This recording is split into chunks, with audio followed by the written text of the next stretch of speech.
नमस्ते, मी Ashwini Sai Soma sister चॅनलमध्ये आपलं सर्वांचं खूप स्वागत आहे. संध्याकाळचे 5:30 वाजले आणि जे माझे आता राहिलेले बच्चे आहेत जसं की बहिणीचे 2 पोरं आणि भावाच्या मुली, तर त्यातली स्वरा गेली नव्हती का तिकडनं नाही का.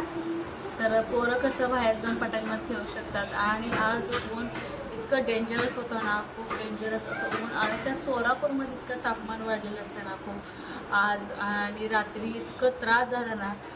एक एक दोन दोन फॅन जरी लावलं, पाठीमागचं फॅन पण लावते, त्याचं वाढत काही येत नाही, पण रूम टेम्परेचरवरती ठेवण्यासाठी आणि इथला असतो फॅन अगदी बारीक असतो. इतकं गरम होत होतं ना, खूप गरम. ते म्हणतात ना आभाळाचं ऊन वगैरे, त्याच्यापैकी ते तापमान जास्त वाढलेलं होतं. आणि दिवसभर बघा अजिबात करणे ना, जसं की आता इतकी मुलं घरात आहेत, सारखं एक गेले की आतबाहेर पोरांचं चालू असते.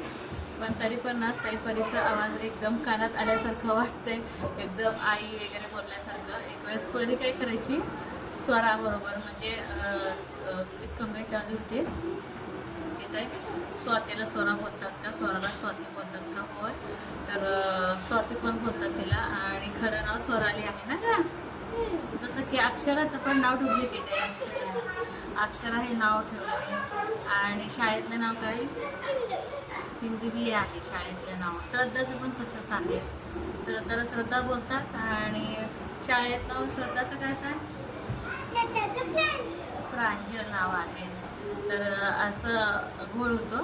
पण जे आवडीचं नाव असतंय ते घरात मग बोललं जातं आणि शाळेत वेगळं येतं असं. आणि दिवसभर काही करमं ना, तर माझी बहीण आहे ती पण अर्धा तास बसते माझ्या बसून मग ती पण बोर होते. मी झोपलेली असते, मग तिथे चेअर आहे तिथं बसून बोलतात. आणि ते गुरु छान खेळायला आले, गुरु पण बघितलं की नाही कसंच वाटायला आलं. घामोळ्या वाढले त्याचे. आज त्याला ना मी बिलकुल दररोज ना कॉटनचं बंधन घालायचे. आज ते कमी घातलेलं नाही आहे, कारण की पाठीमागून पण त्याला घामोळ आले, वातावरण साथ देईना. आता 5:30च्या दरम्यान थोडंफार मग आभाळ आल्यासारखं वाटतं, म्हणजे चेंज झालं थोडंसं वातावरण असं, म्हणजे गार. आणि इथला मी थोडंसं ना दरवाजा उघडलायच, त्याशिवाय ना पर्याय नाही आहे, काय सांगू शकत नाही तुम्हाला मी. आणि त्या अक्षरात त्याला खेळायला लागलं. एवढंसं बाळ आहे आताचे बाळ ना, किती हुशार येतं बघा. अक्षरा गुरु कसं व्हायला बघतोय सांग सगळ्यांना, एका अंगावर यायला बघतोय. चिखलाचा मुद्दा आहे, ते चुकून जर पात्र जर पडला त्याला ना सरळ सुद्धा होता येणार नाही, त्याला सोडून कुठं जायला भाग नाही आहे. इथंच ना वाकडं बघतो, एका अंगावर तो सायकल फिरतो. कार किती ह्यांना घ्या बोलतं हातात, तर ह्यांना लहान मुलं केस, स्वतःची केस वरतो, इतकं तरी चिरड येते ना, ते गरमी असं धरतो, ते निघतच नाही. आणि सईपरी जाण्याचं कारण सांगते तुम्हाला. एक तर सई तिथून येताना ना एक प्रकारचा वायदाच केली की बाबा मी 10-12 दिवसाच्या वर राहणार नाही आहे, कारण की ती लहानपणापासून ना अजिबात ह्यांना किंवा आजीला सोडून राहतच नाही. जेव्हा लहान असताना घेऊन यायची ना, जेव्हा आई माझी ना थोडी ओवाळायची, त्यावेळेस म्हणायची की बाप आई आले गावाला, चल बाबाकडे असं म्हणायची. आणि आईनं आणि परीचं सांगते, परीला पण ना इतकं तिला बोलते मी किती छान तुला खेळायला सगळं आहे, खायला प्यायला दुकानं जायला आणि तिथं मजा मस्ती करायला. तर नाही बोलली, आजीचं आठवण यायला लागली मुलींना. इतकं म्हणजे आजी अटॅचमेंट झाली आहे ना. आजी म्हणतात की आजी ही दुधावरची साय असते, तसंच प्रकार आहे. कितीही जरी आईची आई जर लाड केली, जसं की इथली आजी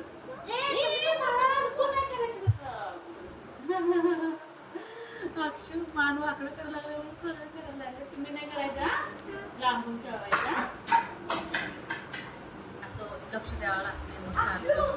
दिवसभर बसून इतकं बोर झालं ना, झोपून म्हणजे आता तुमच्याशी थोडंसं बोरावं. गरमीनं अगदी हैराण केलेलं आहे. एकसारखं झोपून पण अंग दुखतं. हिवाळ्यातली डिलिव्हरी खरंच खूप सुखकारक असते, उन्हाळ्यातली बोलायचं काम नको.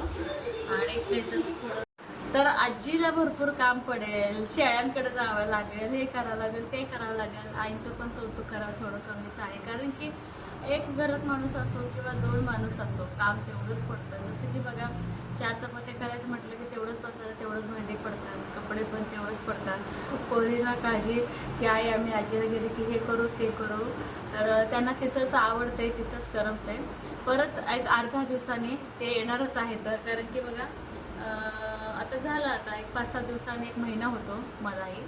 म्हणजे 21 तारखेला 5-6 दिवस म्हटलं तर पण तारखेनुसार 21 तारखेला आणि 19-20 तारखेला तर 1 महिना होतो. आणि मला पण हे दिवस खूप जड चालले आहेत. उन्हाळा असल्यामुळं दिवस जात नाही, कसलंही कितीही आराम करा अजिबात दिवस मला जाईना. तर हे येणार आहेत परत. ऑपरेशनचं ठरलेलं आहे आमचं, त्यावेळेस हे येते परत सैपरला घेऊन येते. काही दिवस तिथं राहते, काही दिवस तिथं राहते, त्या आजीकडं पण ह्या आजीकडं पण. आणि तुम्हाला मगाशी बोलल्याप्रमाणे ते म्हणतात की माझी आई म्हणते की किती जरी ना ह्या आजीचं जर लाड जरी केलं तर मुलांना वडिलाचीच आजी छान वाटते. तिचं एक मला म्हण आठवण झालं आहे, काय तर आहे व खेटराचं असं काहीतरी आई बोलते माझी. तर तसं प्रकार आहे. आईची आई किती जर लाड केलं तर बाबाच्या आईच्याच मुलांना ना मया येत असते. दोन्ही आज्यासारखंच लाड करतात. पण असो तिथं पण आईंना मग करमत. सैपरी आल्यापासून आईंच्या चेहऱ्यावर पण ब्रह्मकमळ फुललेलं आहे. दिवसभर एकटी बोर होते आईंना. पोरीनं कसं रात्रीची सवय आहे, दिवसभर घडलेली घटना आईंना सांगत असतात, पाय चोळायचं हे चोळायचं चालू असतं. इथं आल्यानंतर पण सईना माझ्या आईचा गुडघा पाय वगैरे चोळायची. पण आता तिथं पण आता आईंना करमेल. विशेष म्हणजे माझ्या झाडांची काळजी घेते. माझं एक जास्वंदाचं झाड मी नेहमी तुम्हाला दाखवायची कुंडीत लावलेलं, त्या झाडांना आता खूप छान फुलं यायला लागले. मी आधी सईपरला सांगितलं ते झाडांना आधी तुम्ही पाणी घाला. आणि यावर्षी जांभळं पण मी तुम्हाला सारखी दाखवत होते, थोडीशी रोगाटले म्हणजे नेहमी एवढं असायचे. आता आधी छोटी छोटी जांभळं, घरची जांभळं पण खायला गेले असं समजा. दोघे पण खुश आहेत. आणि विशेष म्हणजे मला पण करमेना. वैदी मात्र त्यांना परीचा आवाज ऐकायला आलेला. माझी बहीण म्हणते की मला सईचा आवाज ऐकायला आल्यासारखं असं वाटायला लागलं आहे. स्वराला पण परीची आठवली नाही स्वरा? एक गेली की एक गेली की एक चिल्लर कंपनी येतात आपल्या गुरुला खेळवायला. तर त्यामुळं सईपरी गेलेले आहेत. तर दोघं पण तिथं खुश आहेत, तिथं पण खुश असतात, तिथं पण खुश असतात. व्हिडिओ कॉल केलेला, जे झाडते हे फरशी पुसतं हे काहीतरी चालू आहे. त्यामुळं सईपरी गेलेले आहेत. तसं जर बघायला गेलं तर दोन्ही चिमण्या बाबाच्या माझ्यापेक्षा जास्त लडक्या आहेत. त्यामुळं त्या ओढीनं त्या गेलेल्या आहेत. नाहीतर आईला सोडून शक्यतो पोरं असं जातच नाहीत. एक तर सुट्ट्या नसतात आधीमधून उन्हा सुट्ट्याशिवाय. तर चला म्हटलं मला पण खूप बोर व्हायलं आहे, बोलावं तुमच्याशी. दिवसभर बोलला कोण नसते, वैरीचे कामं बहीण थोडी बसलेली असते, आई दुकाने असते, थोडं अण्णांना आराम द्यावा लागतो ना.